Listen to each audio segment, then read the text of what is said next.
We're ready.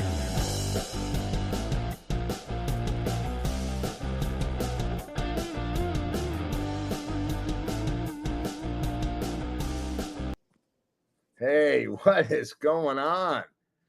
Rock and rolling on a Friday, mid-August, show number 73 with the great Brad Grunny Grunberg, a.k.a. Snacks, Johnny Cocktails, Captain Pool Party, and Chunky Love in the house. Talk to me. I like Captain Pool Party. I like that. That's really cool. I'm Captain Pool Party. Things are good. I had a good day yesterday, really busy. Some really good things are happening. And you're not involved in any of them. So I'm very excited about that.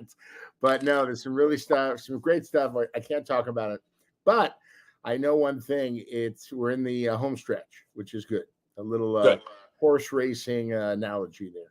How was work last night?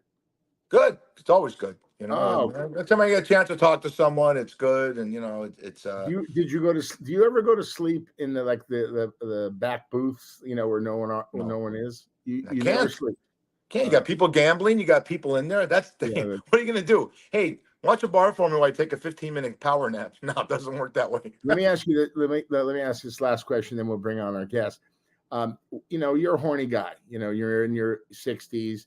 You're very horny. Anytime I bring in a girl, you're always like, wow. So you still have your libido. So do you ever, go into the bathroom, lock the door because you have that. There's no lock. There's no lock. Go ahead. I thought you have a thing. Don't you have you open it for people with the remote? Oh, okay.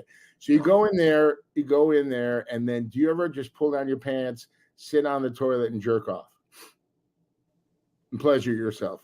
Let's bring on one of your crazy guests. Have you ever done that? I don't know where you're going with this, but I mean, I don't even know where I'm going with it, but I like it. You know what? Sometimes you say shit and then you. Here we go. You're the kind of guy that trash talks and can't back it up. If you're in a basketball court and you're trash talking, come on, fish, you can't throw a 3 on me, and I do. You're lucky.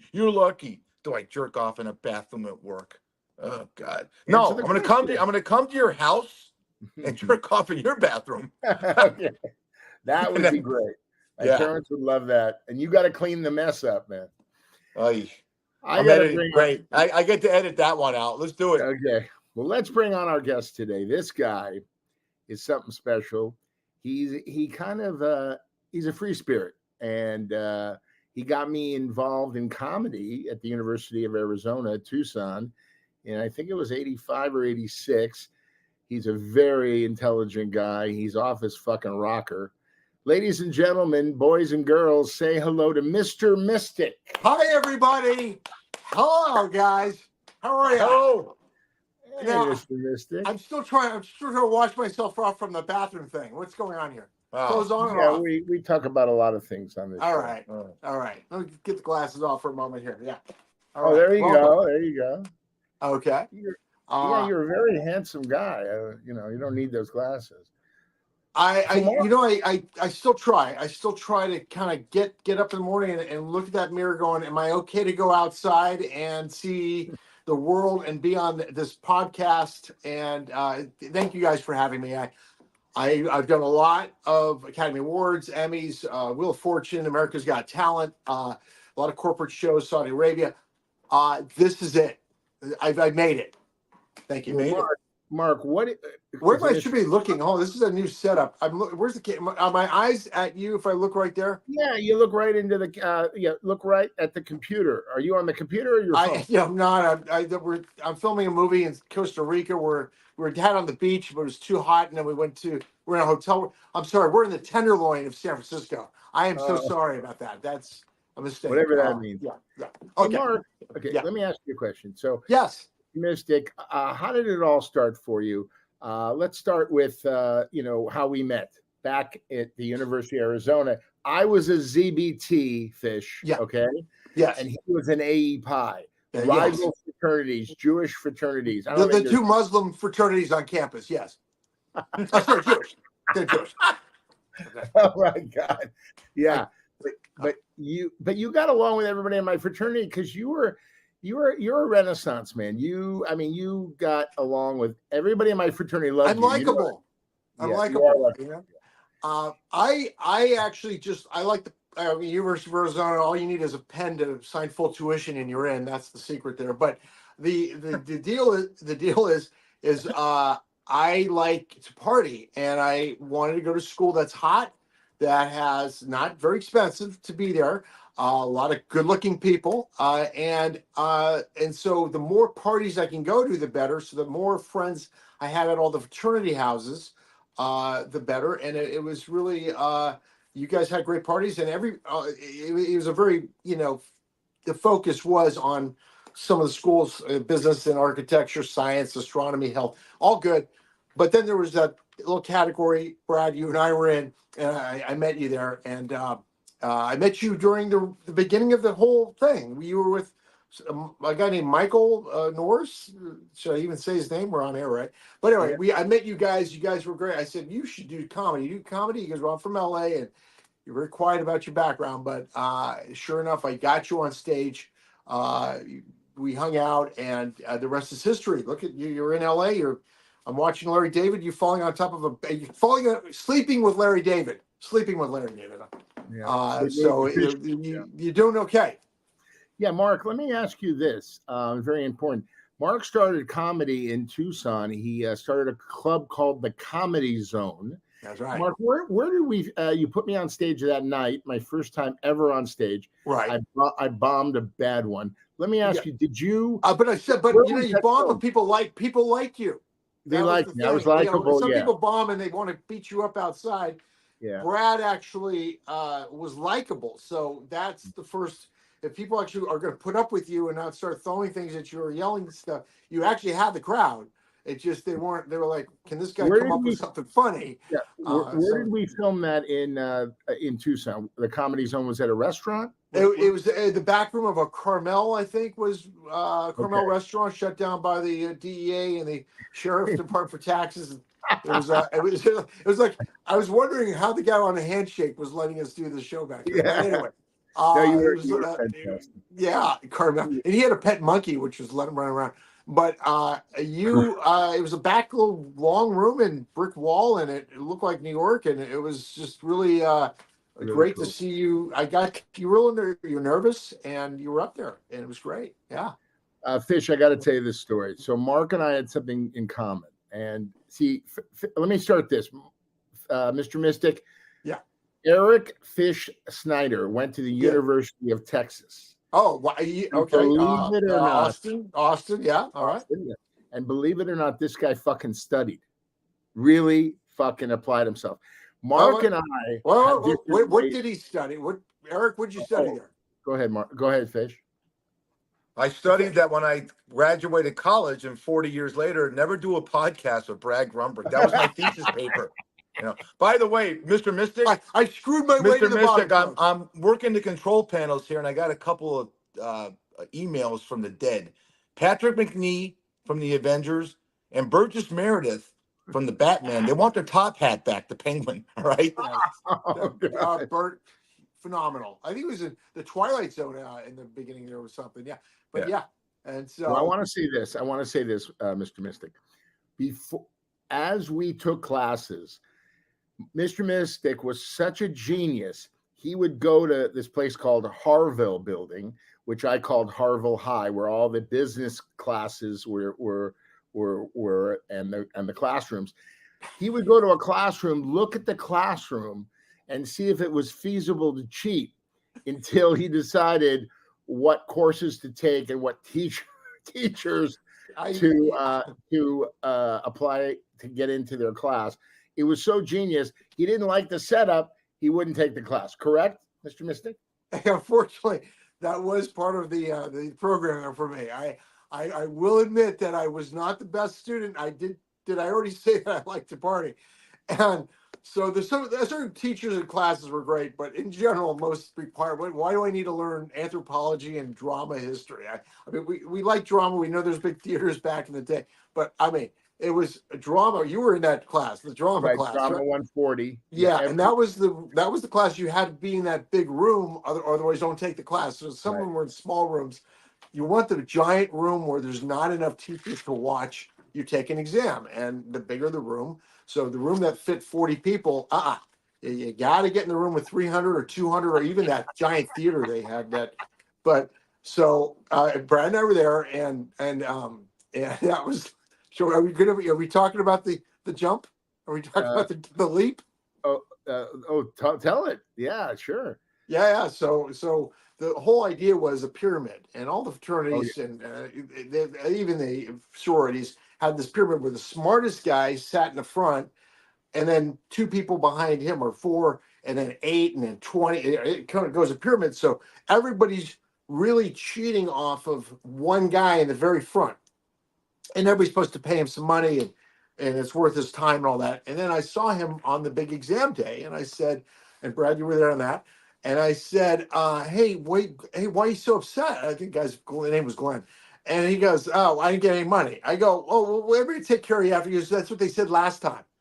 I said, whoa. So what do you say? He says, I'm not helping anybody. I said, dude, there's like 100 people at least that are depending upon the top of the pyramid.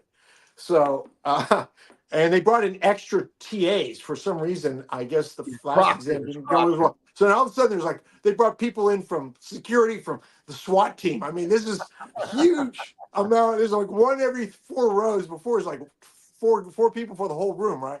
And I'm like, this is ugly. And so we're there, and I go, Glenn, just stay right there. I'm like right behind him, and he goes, no. And at the last second, like a minute before the class starts, he leaps forward one row. He breaks the pyramid. Oh, no. Okay, so everybody is like, what are you doing? Everybody starts jumping seats. It looks like a whole bunch of horses going over fences at a farm, ranch, and I'm sitting there going, oh my, this is, and all the TAs are like, whoa, and we're breaking everybody up. Well, that was a bad day. That was a bad that day. was that was drama 140. Yeah, that was. I slipped Brad $50 for 2 20s. He was happy. Yeah, I was happy. Yeah, a lot of people were not happy. It was a great time because we didn't have to study, and it was in Harville 150. But you look at Fish, it's like we're talking a foreign language because Fish really studied. And what was your grade point average, Fish, at UT? It was good. Yeah, but I partied just like you guys did. Except, but to even get into UT, I actually got the women that I went to the parties with. Right. Wow. My grade point average was 3.6. Jesus. And I'm bowing down. I'm right now on this. I'm not going to bow down here. But I'm not worthy. This is we have someone smart in the room. Really? Well, yeah. Well, I mean, UT. My dad went to UT. My dad went. There you go. UT. Good. Yeah. So, and Peter Herman was doing a show there. Speaking of Peter Herman, he started out doing these little clubs, and in particular Texas. He liked the Texas crowds. Yeah. So that's So UT. That's great. That's great. But Brett. Yeah. Mm-hmm. So Fish, he studied. He graduated in 4 years. Mark, Mr. Mystic, did you graduate in 4 years? I did. I got credit for running that comedy club through the entrepreneurship program. Wow. With one of the professors at the university who was a big comedy fan, a fan of my act, and he says, "Hey, do you get it? You're running this whole. you're in charge?" I said, "Yeah," and he's telling me about it. I said, "Can you hook me up?" He says, "You get me some free passes, I'll hook you in the program." And so, because the hard club, we only had 60 seats, so it's a hard club to get into. But and it was the only comedy club, so everybody wanted their dinner, and you had to actually eat dinner at the restaurant to even get into the club to eat. You had to watch. But I got that program, and I got so many credits from that allowed me to graduate on time. So, because I did not do. I was not the best student there. No. So Fish, let's move away from this student stuff. We're moving on. Fish, you read Mr. Mystic's bio. Do you have any questions for him? I got a couple of questions for him. Before we get into his Jay Leno Jay Leno, occurrence, I got to ask you about this. You are involved as an entrepreneur in some kind of a health thing where there's no caffeine. I want you to talk about that's supposedly going to just break out in 2025 and get us all good again. Young again. Talk about that. Okay, so my mother had dementia, and I have a little science background. I've been into science since 5 years old. So young Sheldon, I watched that. I go, that was me with science, and I wondered, why did she get it? And because I thought everybody got it, and then all of a sudden I'm finding out that no, not everybody gets it. And, memory loss is not age related, so that was interesting. And so I said, well, does everybody get it all over the world? And it turns out every country, thank you Google, the data, they have everything online. And turns out not everybody gets dementia, not everybody gets Parkinson's, not everybody gets ALS. And so, and then we move forward to see schools. Not everybody gets measles. Not everybody gets Legionnaire's disease. COVID was a great example. Not everyone. Some people, like in a room full of people with COVID, no COVID. What is that? In fact, COVID is forwarding into the future, because when I was working on this, COVID wasn't around. But I said to myself, what separates people in Thailand or North Korea or several other countries that don't really have severe disease? And so we moved forward to that was in 2016, and by 2017 I actually had a real good theory and an idea of how to maybe resolve disease. Again, I had arthritis, and I had sciatica, and I couldn't eat ice cream, and I was starting to get allergic to milk, and all these things that happened to, where are my keys, where to park the car.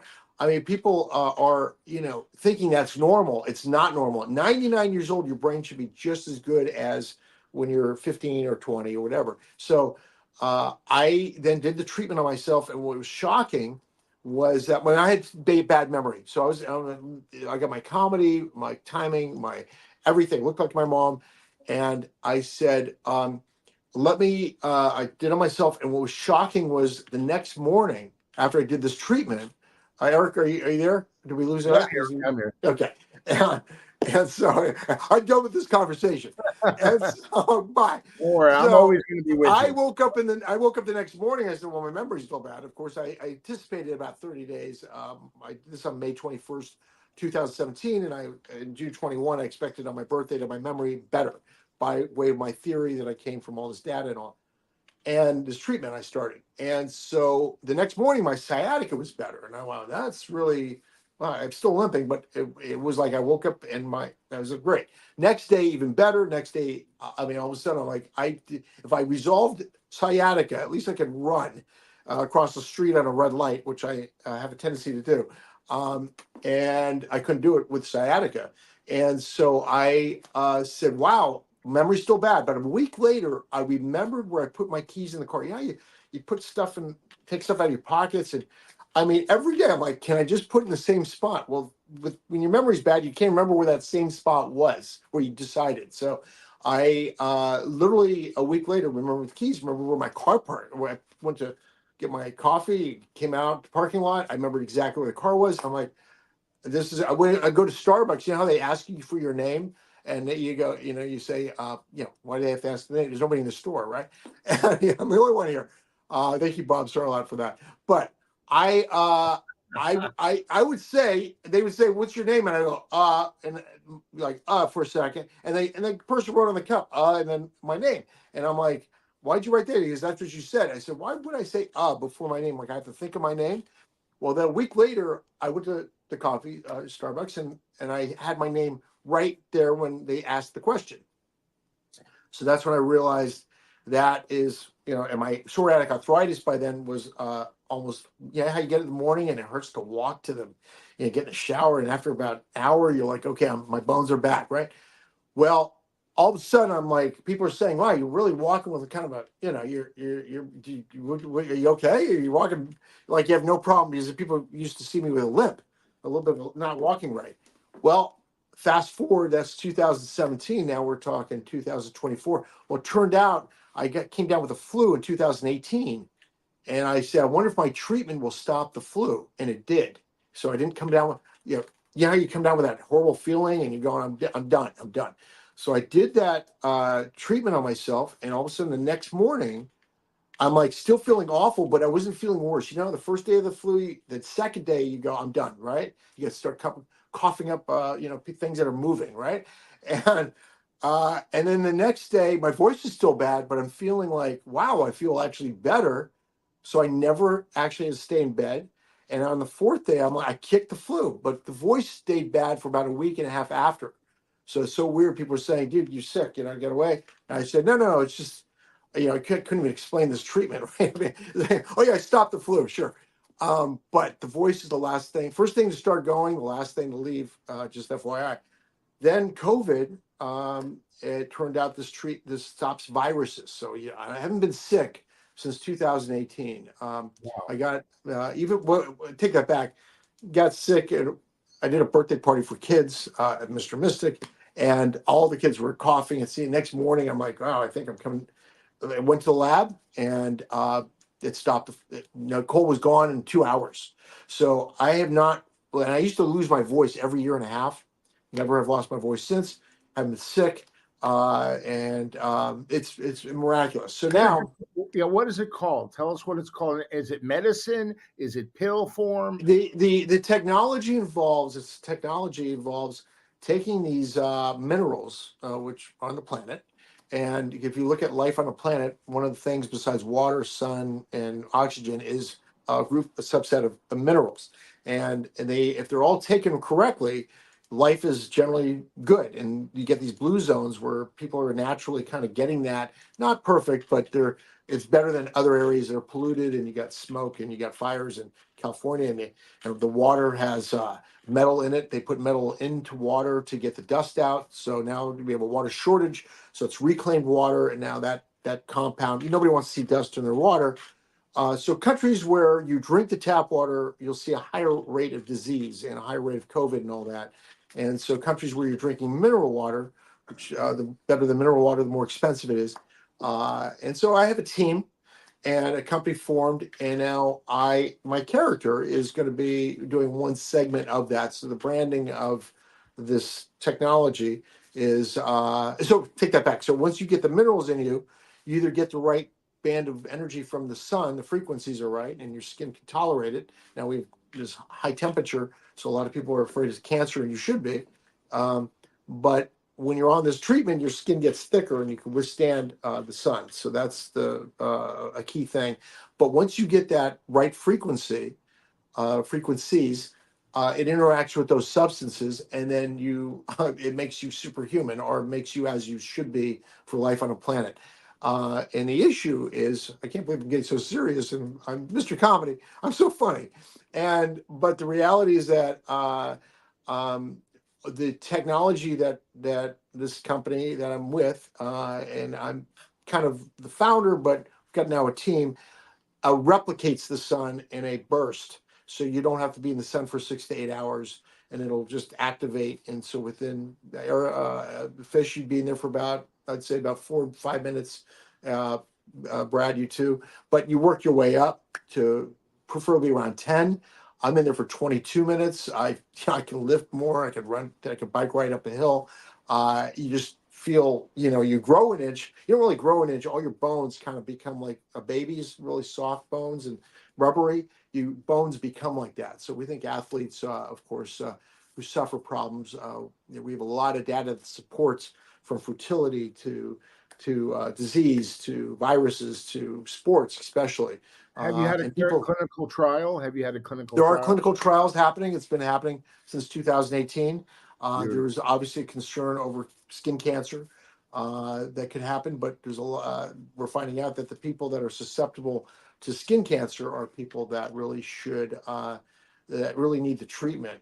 Really, they're actually, if you have cancer in your skin, you have a lot more going on in your body, and if you're not at a doctor, go get to a doctor, because that's a key thing. I can give you about 100 symptoms that you need to be concerned about, that if you have just even 10 of them, you need to really understand that this is part of aging, and aging is a disease, as we've discovered, and we're confirming. A lot of scientists believe that, but that we're steadfast on that. That is definitely a key thing, aging. But yeah, how do we go from here to comedy? Yeah, we're going to go into the comedy, but Okay. isn't it amazing, Fish? This guy had to fucking cheat through college to get his diploma. He's fucking brilliant.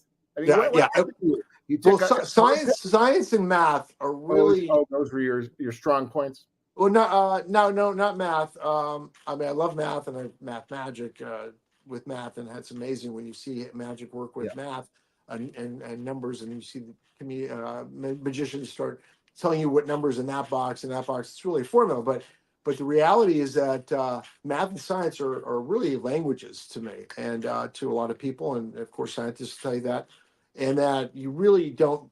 You need a degree. It'd be nice to be getting the degree in chemistry and biology and all that, but you really can study it and have an understanding of these two topic, the math and science, to really you cannot become an expert, because I'll never consider myself a scientist because I don't have that degree and that full spectrum of understanding. But although when I do talk to scientists, where'd you hear that? I go look it up, and they text me going, you're right. So there's volumes of stuff and centuries and Nobel Prize winners who had theories, and I took those theories from several Nobel Prize winners of chemistry, and that's where I started, because they had ideas of how life happens on a planet and where things go wrong, Fish, I have a public service announcement, and then we're going to get into the Jay Leno thing. Be a nice segue.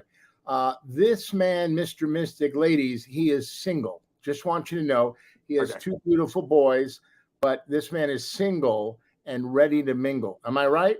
Are you available to the ladies out there? Now you said two. I thought there may be more. There may be more, but you don't know about them. I don't know the full count, but I am. What's the great thing about this treatment is you actually you get grounded, and you stop making some mistakes. And so, what is it called? What is this therapy called? What is the? It's BioVerse is the working name we have, but we're trademarking just these incredible logos and names, and it's really something. But we have nothing for sale right now. Gotcha. So people, after I do one of these interviews, I get people saying, "Let me buy it." It's in trials, but it's not, and it won't need FDA approval unless I make the claim that it makes you young again. Oh, good. And so we are ironically trying to turn this into a drug to make it stronger, because a lot of people don't like taking pills every day. So and we're not a supplement company, so yeah. So Fish, let's talk comedy with Marc, Mr. Mystic Levinson. What's your question? Well, it seems like he's one of these guys like Forrest Gump that is in a room and people coagulate to him, like Stephen Colbert, and share with us your Jay Leno story, and let's see if you do the imitation like you say you can. Oh yeah. We're your judges on America's Got Talent, so let's hear your Jay Leno story.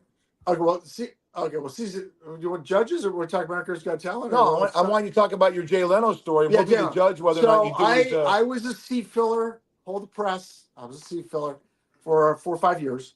Academy Awards, Emmys, some other award shows. And of course, as a seat filler, you try to work your way to. Can you do me a favor? Can you explain to our audience what a seat filler is? Okay. So when a star goes to the bathroom, wins an award, or wants to go get some booze and drinks and party, great food outside the theater room. It was at the Shrine for many years, but then it went to Nokia. And someone has to sit in the seat, because when the camera pans the lower audience, if you notice, there's always a full crowd. Well, there's probably 150 seat fillers in there. It's actually sometimes more now with that bigger theater.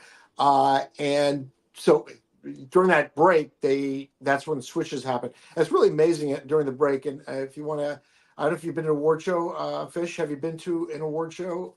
I have. Wild how chaotic it gets for that 2-minute break, the commercial, and so everybody's out of control. But the reality is they sit all the seat fillers in the room before while the red carpet's going on, and everybody's scattered. And then when a star says, "That's my seat," you move to an empty seat. So the seat fillers are already in position and play, because a lot of stars actually are still on the red carpet. A lot of them go, let's go get a drink, talk business. A lot of business is going on.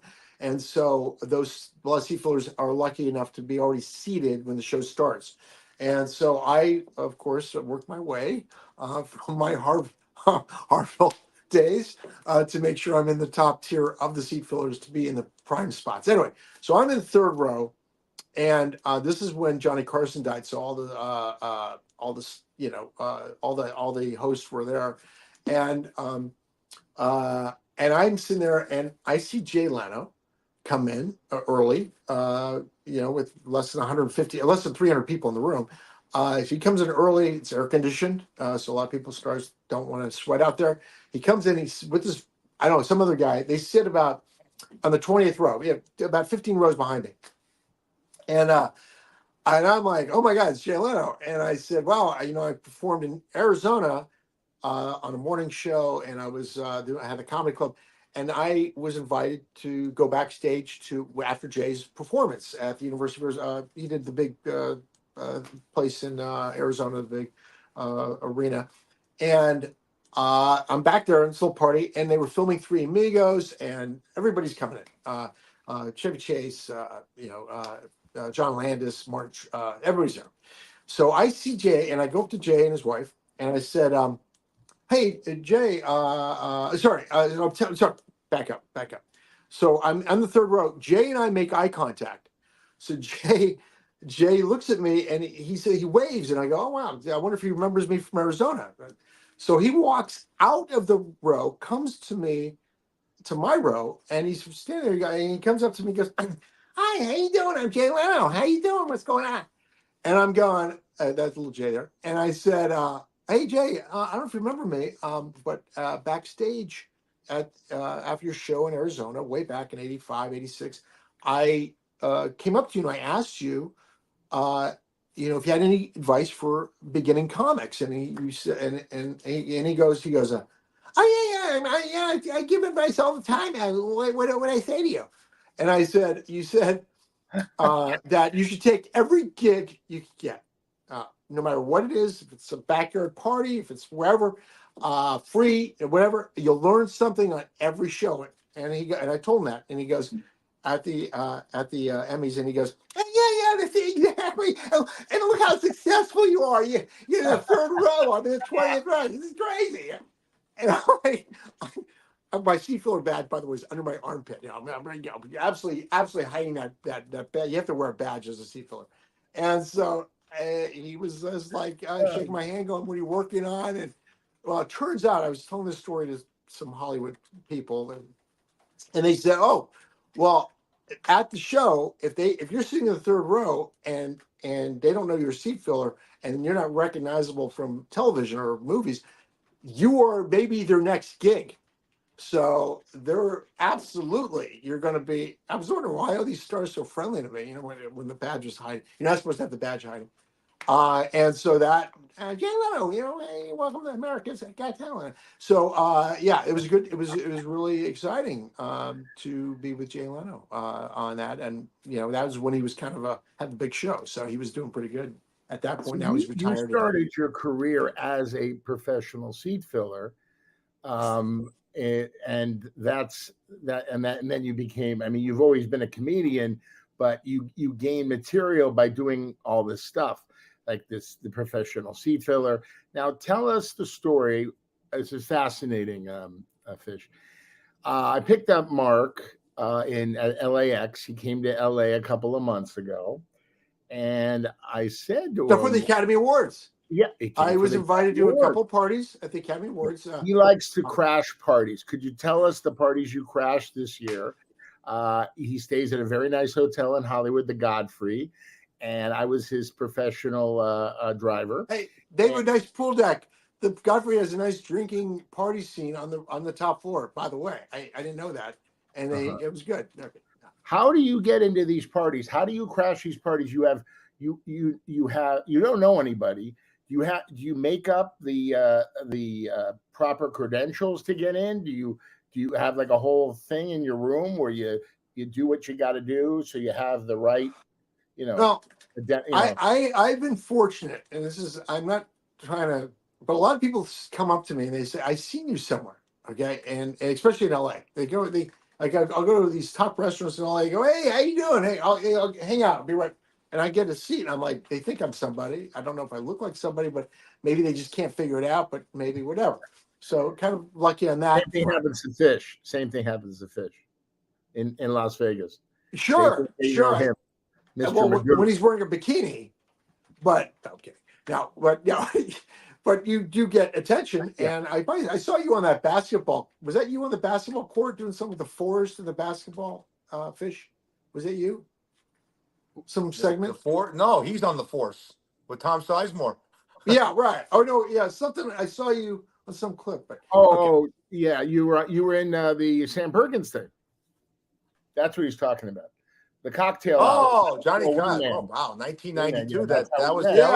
Yeah, that was Grunny's gig and trying to get a show done in 1992. Pilot. Something. You're looking familiar. But anyway, so I would work that angle where I kind of dress up and say hi, and I just been very good with handling the eye contact and working the way in. And so the parties, CAA, Netflix, a number of them, I'm able to do it. My last name in real life is Levinson, and there seems to be these other Levinsons in Hollywood, so that worked out great, except it did not work at the Vanity Fair party this year. And the Vanity Fair party, I had my ID ready, and I had my asthma medication, and I said, and I don't have asthma. I don't have asthma. I know that. It's some name I found on the street. And so I walked up. I won't say how I got to the red carpet, but that was I don't want to increase the police force this year. but I got to the red carpet and I said to the guy, hey, just I had to go to my car, I had to get my asthma medication. He goes, well, yeah, you need a ticket. I don't know you. I go, no, I was just, he said, I've been here for the last couple hours. I don't know you. I said, all right. I pulled out my ID and I said, here's Levinson, my dad's Barry Levinson, my brother Eric.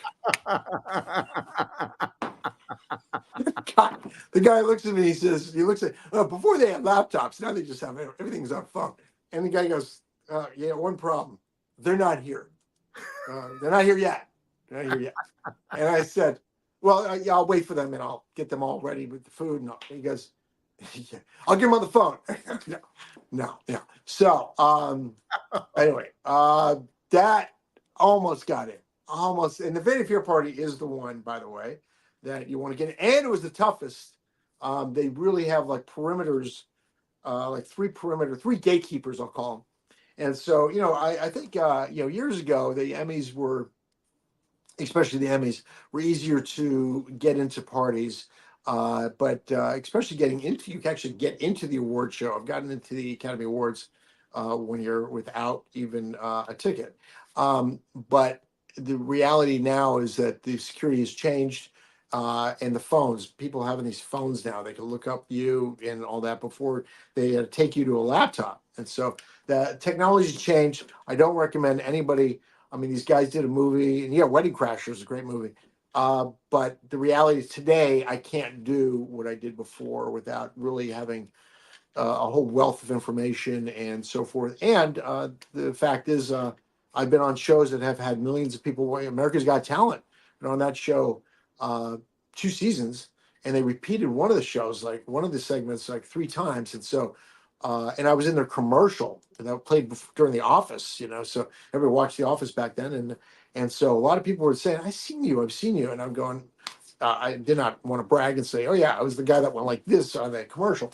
But a lot of people seem to have some they see me and go, I think I know this guy. In San Francisco, I used to do the clubs, and people have seen, I've done a lot of corporate shows. So when I'm at corporate events or galas, charities, I have people going, hey, I saw you perform, and what are you doing here? I go, I'm actually paid ticket. So great times. I mean, great. These are parties you can't buy a ticket to. You can't buy a ticket to get in the shows either. So it's really a memorable time for sure. I mean, I'll never forget it. Crashed one of these parties, Mr. Mystic, and you're a handsome guy. You're, part of the Levinson family. Barry's your dad. Have you ever met somebody, a girl who was enamored by you and your personality and your Paris Hilton. Paris Hilton. have you ever left with a woman or maybe a man? I don't know what you're into, but I think you're into women. If it means fame, anything, baby, anything. Yeah, you'll do anything to get anything. Okay. Michael Jackson, it's me. Anyway, yeah. I have never with a star. So I've never dated a star or had a date with a star and star meaning someone you see on TV, on a weekly show. I'm available, but after this podcast, about 3 people. Everybody in Hollywood watches the show, right? Fish. This one? Yeah. How many? This is big. This is a big show, right? It's very big. They come. Okay. They come for Fish. I saw Carrot Top. Carrot Top. Carrot Top. Fantastic. He was wonderful, wasn't he, Fish? And he really was. And I liked. By the way, I watched after seeing him on the show, on your show. I watched clips of him on the old talk shows, and all his hair, and he's really funny. I mean, I don't want anybody picking on Carrot Top and saying prop comedy. He does prop comedy like Gallagher should take notes. I mean, if he's not around, but Carrot Top is to me because he just has fun with it. He has fun with it. He's not performing. You don't feel like he's performing. You feel like if there's no audience, he's still doing exactly what he's doing. If there's one person in the room, he's doing exactly that. So, by the way, Carrot Top, a great show. Great. Yeah, Gallagher was his mentor. They were very close, and we learned a lot in the interview, didn't we, Fish? I mean, but he's so humble, like you, Mr. Mystic. Very humble guy, and he has stories that they go for days. I mean, it's amazing what he has done in his life and the people that he has met. If you watch the podcast, from Bill Clinton to Elizabeth Taylor, to Eric Fish Schneider. These are the people. But let me ask you this. This is very important. Do you have anything to promote? We're coming to the end of your segment. The branding of the biotech, but I am I've got a couple gigs coming. I am starting to get back out there to the act. I've got a lot written out. During the pandemic, I wrote some incredible stuff.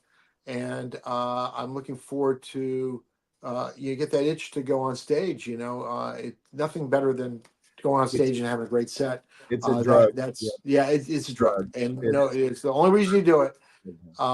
Any comic that says I'm only doing it for money, I don't know. But if you're, like I said, Jay Leno said it best: take every gig you get. First off, if you don't want to take every gig you get, you shouldn't be doing the business because that's just how it is. And so I absolutely have I've been really busy with but you get to a point where you're getting caught up, and now you're in a happy place, so to speak, and I will be. I'm sure if I'm on the show again, I'll be able to either say what show? This show? Well, if I'm on the show, I mean this. Again? I'm actually gonna. I mean, after the show's over, after this taping, I'm gonna go to my camper. I'm going to go to my camper, and I'm going to just wait for the call from Cocktails to go on again, and I'll be ready. But I am getting ready to perform in 2 weeks at one club in San Francisco. But I'd rather, this is my first comedy show because I have a comedy club show. I've done a lot of corporate charities all the time, but there's a private. And but this is getting back in front of a live audience of people that are drunk. And people that are in a good mood. You're paying to go to a club to laugh. It's very different than I need to get going. What's this entertainer after dinner for? So this is really it's just there's nothing like it. And so I'm getting ready to get back out. We love you because I believe, Fish, you with me? This man is going to get a Netflix special or something big? Something big is coming around the corner. You're a very talented guy. I did have a meeting in LA that was pretty good. Yeah, no Did you? quite. Oh, Because fantastic. yeah, Oh my God. yeah. It's more on the science stuff. So Okay. it's Oh, okay. yeah, But I want you to, because you're back in comedy now. This is what you do. you'll never get out once you have had one crushing set on stage. Yeah. Where you just blow the crowd out and people are falling off the chair. And I had one of those back in 89 or 90 right there. and that was at the Punchline San Francisco. And that once you have that, it's at a professional comedy club. We're not talking a one-nighter or somewhere in the middle of nowhere where there's no other entertainment and people are just dying to do anything. But at a competitive club when there's 5 other clubs to go to, and you destroy, you never get that itch to do it again out. It's like your first home run in the big leagues. It's like the player changes overnight. But you were out of the business for a while doing your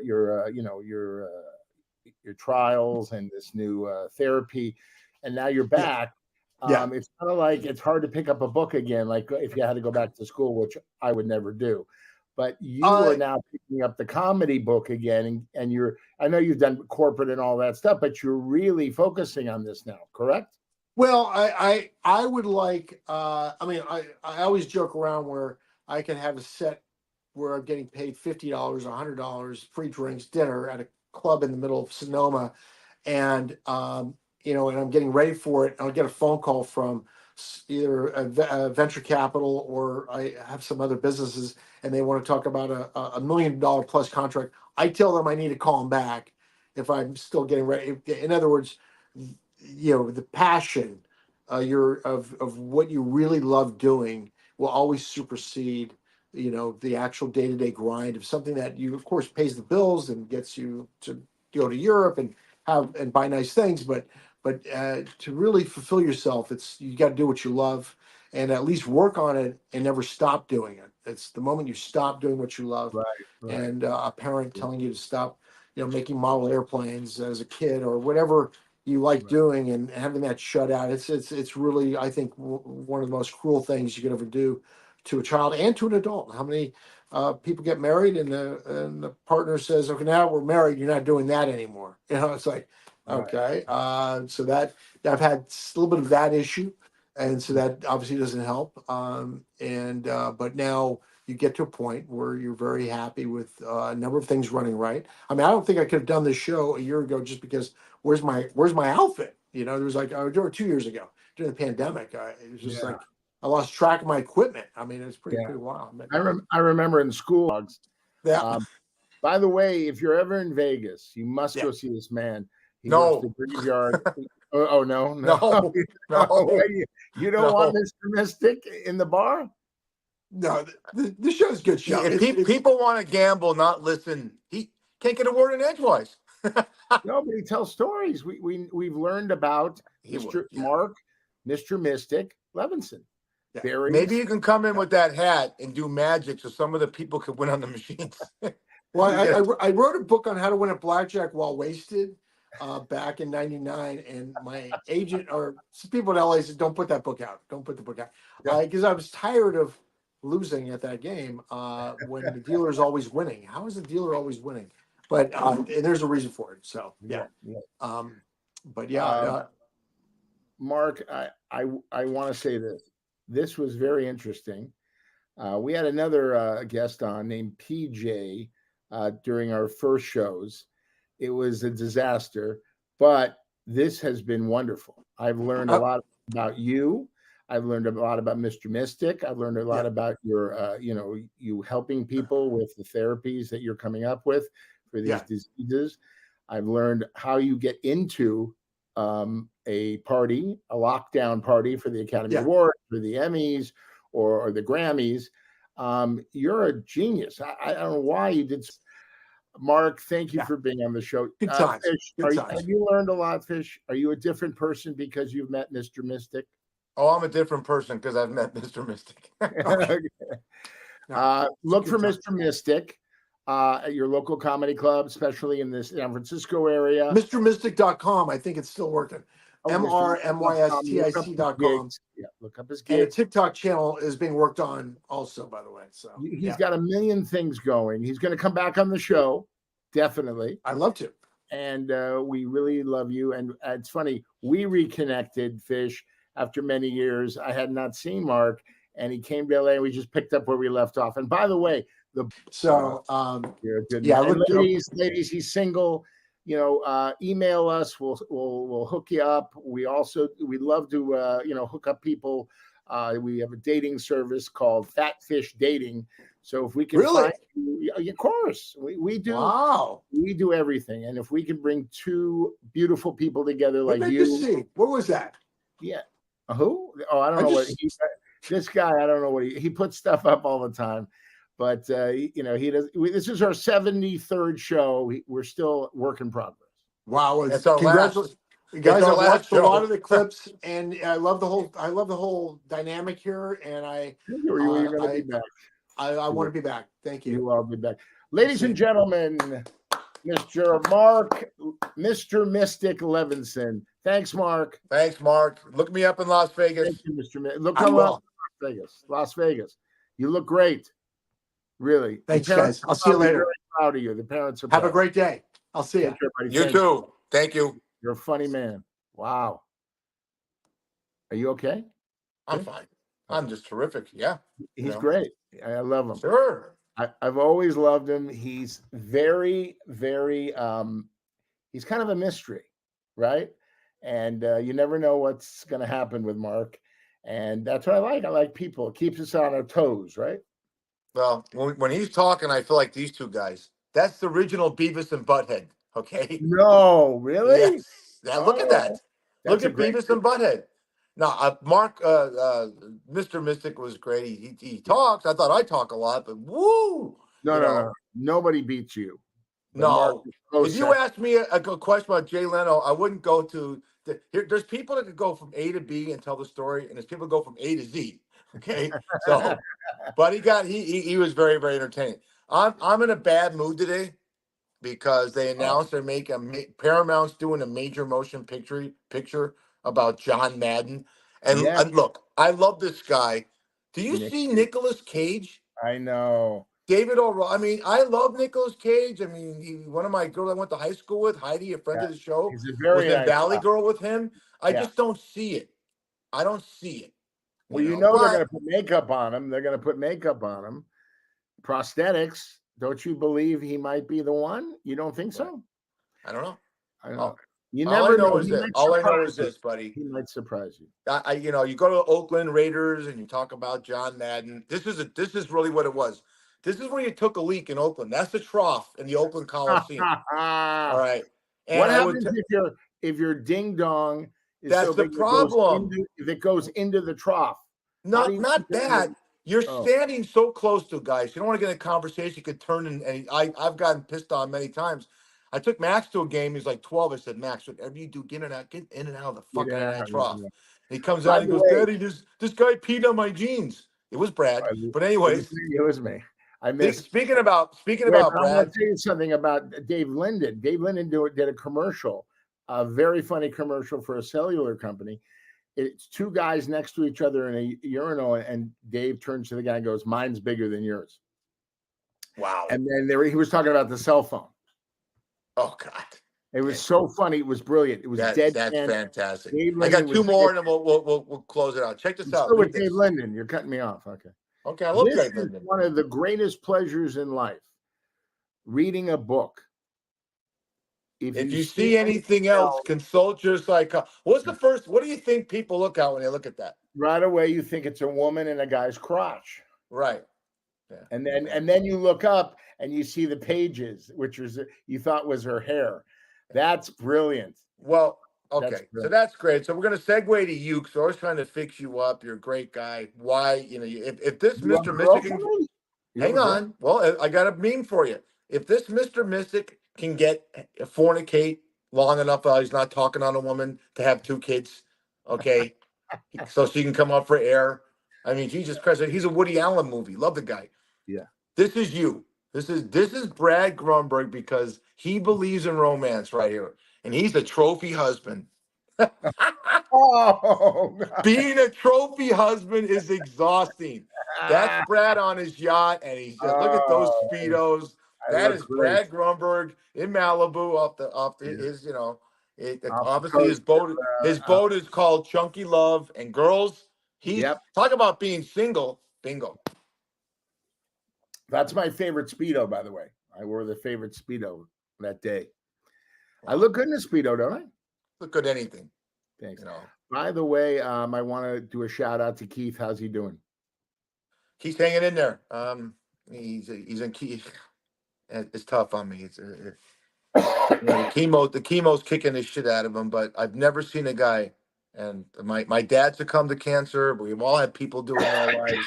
Yep. Like my dad, the fight is incredible. If every human had the fight that this guy does, and he's just enjoying the life right now. It's young. He's young. He's 65 years old. Young. Keith, I'm throwing the good mojo your way. I pray for you. I think about you, and I know you're going to be all right. And then we're going to have you on the show, and then you and I are going to go to a strip club.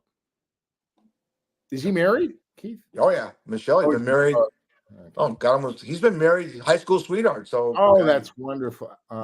40 some odd years. She's great. That's she's nice. been a rock in his whole process. It's my best friend Craig's first cousin. Great guy, and he's just the most positive person. And you know what you're going through. You're going through pancreatic cancer, and you know what the survival rate is. But he's never quit. Some people use the word succumb. They succumb to it and live their lives out. He believes he's going to beat it, and I believe with him. You know, be the 1%. All in life, be the 1%. All right. Yeah. Keith, I have one question for you. Why Eric Fish Schneider? Why do you hang out with this guy? Why do you even talk to the guy? He doesn't hang out with me. He doesn't. He lives in San. I just know him. No, I understand that, but you guys are in touch, right? Yeah, we text and this and that. I've always liked Craig's family and his cousin and great people. Love you. You know, just great. They're Southern California. The guy grew up in Simi Valley. He moved to San Diego years ago. Got a great family. And again, the fight, the character of his disposition is it's overwhelmingly passionate. And you talked about that I learned something. Yeah, I learned something. I learned that you want to be Rocky Balboa. It's not how hard you hit. It's how you take the hit and get up. That's what he's doing right now. Keith, you are going to be all right, man. We're gonna laugh about this. We're gonna have a meal. We'll come down to San Diego to see you, or you come up to LA, and we'll have some laughs. Okay, I'll just sit there and just destroy Fish for you because I love you, buddy. Well, 73 is in the books. How do you feel? 73. It's funny. I feel like when Nanny cackles, let me know. But that's just great. Oh, by the way, it's so. Look what I got for you. Me and Nanny. Yep. Me and my best friend. We're running a little late, but I'll say this. Yeah. Love your parents. Love your grandparents. Enjoy every moment you have with them. Because grandparents love you. The grandparents' love for a kid is like our love for our grandkids and our dogs. It's unconditional. Oh, God. Let me ask you a question. I want to ask you a question on there. Is it important for the grandparents to call the grandkids or the grandkids to call the grandparents? I think my grandkid's 2.5 years old, so she's not going to call me. No. Just in general. I think it's important for the grandkids to keep in touch because what it means, I know when my grandparents were alive, when I called, the inflection, the level of their voices rose. If I said to them, my grandfather Lenny, who was very big in my life, influential. If I called him and said, "Hey, Pop, I'm going to go pick you up. Get ready. I'm going to pick you up. We're going to go to Cantor's." Oh my God, it's the world. It's like he won the lotto. And you did the same thing with yours. You took your grandmother. How many times was it? Andre's down there in Andre's Spaghetti, across from the what Grove. is that? Fairfax and what? Third? From the Grove. Fairfax and Third. Yes. Yeah. So I mean, do you remember when you called her and said, "Nanny, we're doing this"? You remember? I had a different relationship with my grandma. I did everything with her. I took her to my premieres. I saw her every Saturday. I took her for her hair, for her produce, to the market. But I just sit in the car. She'd do her stuff, and then she'd bring the bag, and go, okay, I'll be right back. I'm going to Diamond Bakery to get a fresh challah, because that was the best. They put more sugar in the egg bread on Fridays. You see, I was different, but I'll tell you something. For all the people out there, grandkids, make sure you call or you go see your grandparents, because they've already lived their life. They want to hear about your life. That's the most important thing. And the most important thing, you have grandkids in your family. The most important thing is they look at you. You're the legacy of the family. It's the last thing they think of is, oh my God, there's a legacy of the Klein and the Grunberg family, Nanny Klein. And that's what they look at. Oh my God, thank God I have a grandkid. Is 92 years old. Yeah. He's not going to start working at Starbucks tomorrow. Okay. I mean, he has his routine, and his grandkids. Yeah, they need to come over and see him, and he loves his grandkids. He loves them. I'll tell you one quick story before you get out, because I can edit some of this and get it out. But my grandmother, she never drove, because she was born in Brooklyn. You didn't have to drive. So I would go from the city to the valley and pick her up. And she had to go to like 6 different supermarkets because she had coupons. Right. This is the most demure. My nanny Rose, Lenny, that I talked about, her, break a long story short, she was the most demure, quiet lady, except when she went to the produce section. She would look at the grapefruits and go, and she cursed. She goes, how's this goddamn 39 cents? Price is Right is having less. It was the funniest thing on the planet. I took her to Gelson's. I took her to Ralph's. I took her to any suit. Remember Mayfair markets in LA? Did a Mayfair? Oh my God, I don't have them anymore. But I did it because I love being around her. And then here's the kill. If I took her to the market, whatever I got, she took it back to her apartment and she cooked for me. And just, honey, how was your day? How was bartending at Mom's? Did you meet a nice girl? That kind of shit. That's nice. But that's what they do. That's how they live. They're in the home stretch. They want to hang out with their grandkids. That's why grandkids are so special to them. So listen. Last thing I'll say, and you did it too. Ask them about their lives. They have so many stories. Your dad's 90. Right. Your dad is 92. He lived in the greatest era, I think, the 50s. He was a kid in the 50s. He remembers World War II. Ask them about. You think that the world is shit now and it is divided? We have a lot of crap. They went through it too. World War II was scary, you know, with tyranny. Ask Jerry Grunberg or ask my grandfather. I used to love the stories about you. Here's a typical grandfather thing. You think Pete Rose is great? He goes, I saw Joe DiMaggio. I saw Babe Ruth play. And oh my God, you did? And you hear the stories. It's great. No, let me tell you something. It's wonderful. Now, if I listen to my grandma, she told me things, and I'd always say, come on, you're an old lady. What do you know? She knew so much. And it's coming today. I hear her talking in my ear, and I've made some, I've pivoted in my life. I made some changes, but if I did it back when she was, we used to hang out, she used to give me so much advice about money, about friends, about people. She was way ahead of her time. Listen to your grandparents. They've already lived their life. They've already made the mistakes. They don't want you to. So don't be a know-it-all, a smart guy or smart girl. Listen to your grandparents and go see them today. Go see them. Call them up. Go see them. Hang out with them, and they'll tell you stories, and you'll laugh and all that good stuff. Before Lyndon gets us out of here, remember this: they're also living their lives through you. They love your stories. Right? Oh yeah. I mean, we could go on forever about this. This is great conference. This is great banter. But I think we should have subject grandparents on the show. We'll absolutely. I think we got to talk about that. You look what they went through. They didn't have air conditioning when they grew up. Ice was delivered and milk in a truck. You know. Then they see you on your phone. Hey, Grandma, what was that street you lived on in Brooklyn? 103rd Street and Delancey. You go on your phone and show them what's there right now. Oh shit, it's a Starbucks. You couldn't do that back then. So it's just great stuff. Well, we're gonna have that show on, ladies and gentlemen. That's Eric Fish Snyder. I am Brad Grunny Grunberg, aka Snacks. Show number 73 in the books. We'll see you next week with 74. Dave Linden, take us home. Give me the cackle. You've been listening to the Fat Fish Podcast, heard on all your favorite platforms. Until next time. I love you, Manny. I love you.